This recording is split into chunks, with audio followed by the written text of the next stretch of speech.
Hello guys, so আজকে আমি তোমাদের সঙ্গে শেয়ার করছি গরমকাল স্পেশাল ম্যাঙ্গো, একটা এক রকমের ম্যাঙ্গো কুলফি, যেটা হয়তো তোমরা অনেকেই জানো, বাট আমি আমার মতো করে এটাকে বানিয়ে তোমাদের সঙ্গে শেয়ার করবো আজকে। তো সবার প্রথমে আমি এখানে দুটো পাকা আম নিয়ে নিয়েছি, দুটো না তিনটে চারটে ছিল।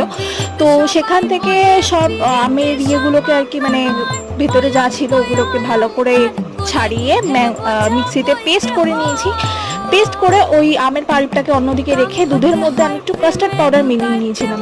তো তারপরে কড়াইতে মানে আর একটু গরম দুধ আমি জাল দিয়ে ওর মধ্যে ম্যাঙ্গো পাল্পটাকে মিশিয়ে দিয়ে ওই দুধের আর কাস্টার্ডের যে মিশ্রণটা ওটাকে ভালো করে দিয়ে ভালো করে একদম মানে মিক্স করে নেব। তারপরে আমের যে খোলাগুলো রয়েছে আমি কেটে রেখেছিলাম, আগে তোমাদেরকে দেখিয়েছি, ওই আমের খোলার মধ্যে এই পুরো জিনিসটাকে ঢুকিয়ে আমি কাপের মধ্যে করে বসিয়ে ডিপ ফ্রিজে ঢুকিয়ে দেবো। 3 থেকে 4 ঘন্টার মধ্যে এটা আরামসে হয়ে যাবে। দেখো পরের দিনকে বার করেছি, কি সুন্দর লাগছে না দেখতে।